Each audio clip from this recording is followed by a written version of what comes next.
Caríssimas, caríssimos e caríssimes, René de Paula Júnior caindo de paraquedas mais uma vez aqui, sem nenhum tipo de preparação nem roteiro, e mais um episódio do que vai ser, vai ser parte do Roda e Avisa, que é um podcast que eu criei na boa, faz 22 anos, foi em 2003, faz bastante tempo, e ele nunca parou, ele sempre continuou rodando, avisando, se bem que avisar não adianta. E o tema de hoje, eu acabei abrindo essa live sem especificar exatamente o que eu ia falar aqui, é um tema sobre o qual eu não tenho a menor propriedade para falar, que é engajamento. Não só porque as minhas métricas são muito baixinhas, mas porque eu não sou um cara de mídia.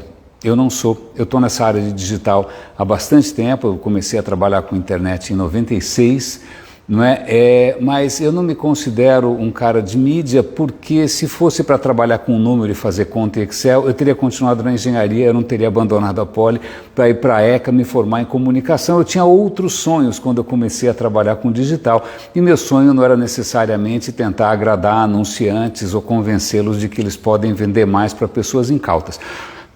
Isto posto, falemos de engajamento. De que engajamento? Não é visivelmente, talvez o engajamento das pessoas com os prazeres do carnaval, isso realmente é um engajamento extraordinário, mas não é o engajamento das pessoas com questões que deveriam chamar mais a nossa atenção.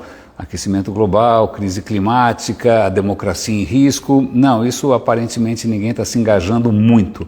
Eu estou falando aqui desse mito, e eu vou chamar aqui de mito sem propriedade, sem lugar de fala, ou seja, o que for, que é a história do engajamento, que desde que surgiu essa métrica, desde que surgiu essa maneira de falar sobre o digital, eu juro que eu ainda continuo intrigado. Tanto é que hoje eu fui perguntar para o ChatGPT quem inventou o termo engajamento para falar de online.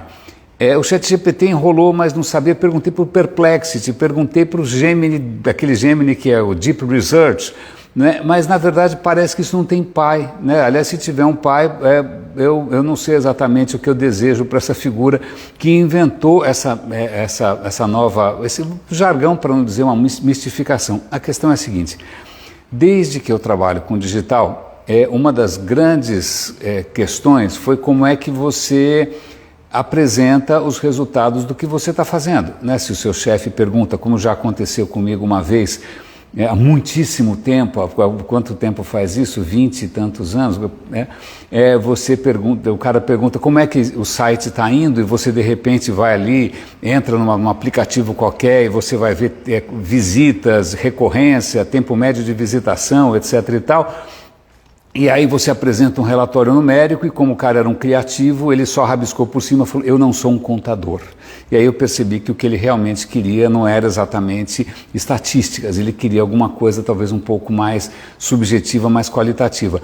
Mas desde sempre, o que de repente um servidor web consegue relatar para você é quantas visitas teve, você não sabe exatamente, você não sabia no início pelo menos quem eram as pessoas, você sabia quem visitou, eventualmente quanto tempo ficou, que páginas foram visitadas, você pode eventualmente fazer alguma mágica ali para tentar descobrir quantas vezes o cara andou visitando nos últimos tempos, aí você tem aqueles relatórios, recência, frequência, valor, mas em cima de números que eram muito frios, que eram números muito...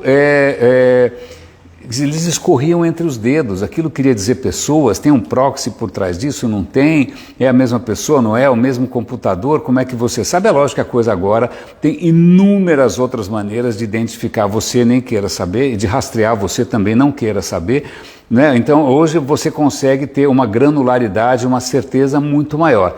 Mas acontece que, na verdade, na boa, o que você tem é isso. Um conteúdo, quantas vezes ele foi visto, há quanto tempo que alguém assistiu essa live antes de perceber que é o Renezinho de novo falando coisas que ninguém quer ouvir e saiu fora.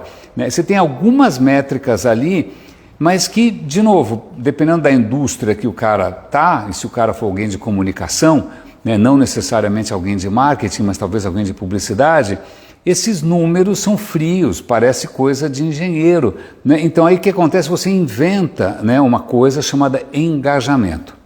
O que quer dizer engajamento? Na boa. O que quer dizer? Como é que você define esse engajamento?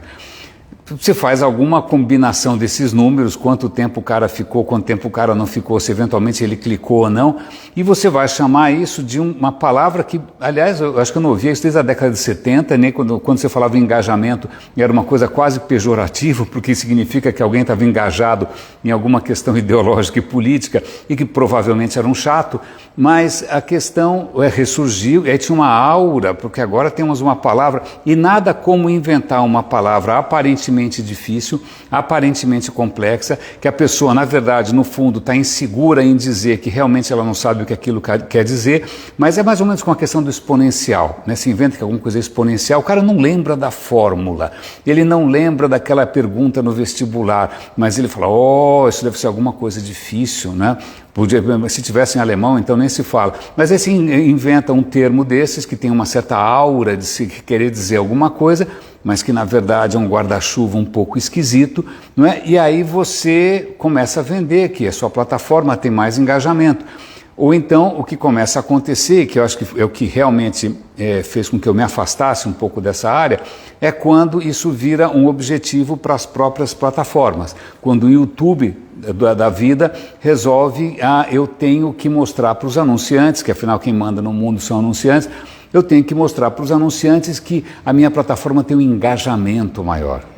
O que quer dizer engajamento? Quantos vídeos você assistiu, quantos vídeos por dia, quantos minutos a cada vídeo, sei lá, ele faz um mix desse, chama de engajamento, e aí pega um desenvolvedor ali, pega no pé dele e fala, a gente tem que aumentar o nosso engajamento aqui, porque é isso que vai aumentar o valor da nossa plataforma, o ticket aqui do nosso anúncio, não é? Então, por favor, vamos aumentar o engajamento.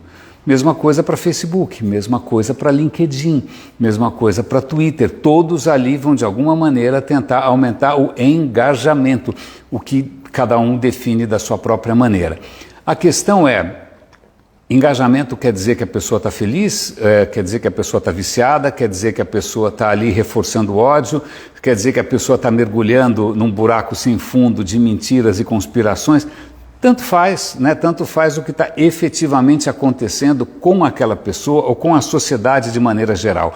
O que importa só é esse engajamento. Né? E adivinha o que os algoritmos descobriram por conta própria? Na hora que você fala algoritmo, é o seguinte, algumas das coisas que acontecem aqui aparentemente aumentam o nosso engajamento. Então, por favor, turbine essas coisas para que aumente o nosso engajamento, esse índice. O algoritmo que aparentemente, espero, é moralmente neutro, não está nem aí com nada, ele de repente descobre que ódio, ou então inveja, ou então sensacionalismo, ou então mentiras deslavadas, ou sei lá, seja o que for, sensualidade, que isso realmente faz a maquininha girar mais rápido. E ele falou, bom, se é isso que faz girar a maquininha mais rápido, eu vou turbinar essa história toda, e essa é a história dos últimos 15 anos. Dos últimos 15 anos, é isso que aconteceu, são algoritmos tentando, em princípio de maneira neutra, né, maquinal, né, tentando aumentar essa história do engajamento, sem prestar atenção no que está acontecendo, se as pessoas estão ficando deprimidas, se as pessoas estão ficando paranoicas, se as pessoas estão ficando solitárias, se a sociedade está esfarelando, se a polarização no mundo está aumentando ao ponto da gente eleger Bolsonaros e Trumps e a democracia inteira está em risco, né? Tanto faz, porque a missão ali do algoritmo, que aliás isso é um dos grandes riscos de qualquer inteligência artificial, é quando você dá um objetivo um pouco vago e ela persegue esse objetivo às últimas consequências. É o que está acontecendo. A gente está num mundo hoje que ainda não tinha ChatGPT, ainda não tinha Gemini, ou seja, o que for, né? Mas mesmo com algoritmos muito mais primitivos, levar isso às últimas consequências trouxe a gente a um ponto que eu não sei se tem retorno. Eu não sei se tem retorno, entre outras questões, porque isso acabou sabotando outros modos de produção de conhecimento, de consumo de conhecimento, que começaram a se tornar inviáveis, porque eles não geram tanto engajamento, eles não fazem a maquininha rodar tanto quanto uma fake news, tanto quanto uma coisa viral, completamente mentirosa do Papa com aparelhos respiratórios, ou qualquer coisa dessas, não é? Então, muitas linhas possíveis de atuação de profissionais da área de comunicação, da área de conteúdo, começaram a entrar em parafuso, Porque ou você joga o jogo do engajamento e aí você acaba entrando nessa parece aquela rodinha do ratinho, né?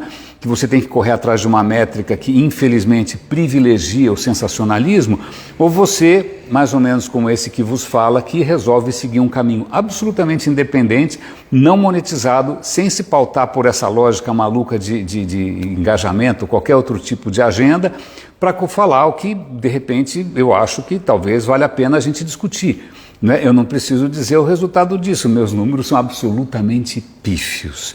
Né? Eu não tenho nenhuma métrica decente e nós estamos, infelizmente, pagando o preço da gente ter pautado, né, uma das maiores invenções, talvez a maior invenção da humanidade, aquela que estende não só o alcance a todo o conhecimento, mas também a produção, né, de inúmeras vozes, essa diversidade, a gente atrelou isso ao burro errado, a gente atrelou isso a essa máquina perversa do, entre aspas, engajamento, que em nenhum momento se pergunta de ética, bem-estar, impacto, cultura, não, o que quer dizer esse engajamento, e o resultado disso é que nós temos, por outras razões também, um mundo que está simplesmente sufocando por uma série de questões que transcendem a esfera nacional, a esfera corporativa, que são, deveriam estar mobilizando a humanidade como um todo, que a gente esquecesse algumas questões de polarização, de racismo, seja do que for, para a gente pensar como espécie, mas a gente não consegue se descolar daquilo que nos viciou. Porque nessa busca pelo engajamento, isso se sofisticou a ponto de ser uma droga, um vício, você não consegue mais largar, você não consegue mais... isso vira quase que a nossa própria identidade, o seu próprio bem-estar depende hoje do quanto engajamento você consegue nas redes, o que é uma coisa maluca. Enquanto isso, o mundo à sua volta está desmoronando, a sua vida também não é nenhum exemplo para ninguém. Não, a sua não, você provavelmente é uma pessoa super bacana e legal e feliz. Mas veja, existem questões concretas que merecem ou que precisariam de um envolvimento. Nem vou chamar mais de engajamento porque infelizmente essa palavra foi corrompida, estuprada, usurpada, esquece. Mas de envolvimento, um envolvimento da sociedade civil, um envolvimento dos indivíduos, um envolvimento das novas gerações. Mas quem se envolve hoje em dia, se ficou tudo tão fácil assim, é tudo um buffet self-service de jujubas e satisfação instantânea. Quem vai interromper, né, essa corrida maluca por dopamina para realmente parar, respirar e ver como que eu posso ajudar? Caríssimas, caríssimos e caríssimos, então é essa a minha pequena colocação. De novo, não tenho lugar de fala, não sou um especialista, eu simplesmente comecei a repudiar esse mercado a partir do momento que eu percebi o que ele ia virar. De novo, não adiantou avisar, né? O roda e avisa, roda, avisa, mas pelo visto a gente está no roda sem sair do lugar. Mas eu agradeço imensamente a sua atenção, espero ter plantado aí umas sementinhas de reflexão, né? E cuidem-se, um grande abraço e até a próxima entrada ao vivo. Aqui eu entrei ao vivo no Instagram, eu vou pegar esse mesmo vídeo, eu vou tentar colocar no YouTube, no LinkedIn, para ver se eu consigo um pouco mais de engajamento. Um grande abraço e até a próxima entrada aqui no Roda e Avisa. Obrigado.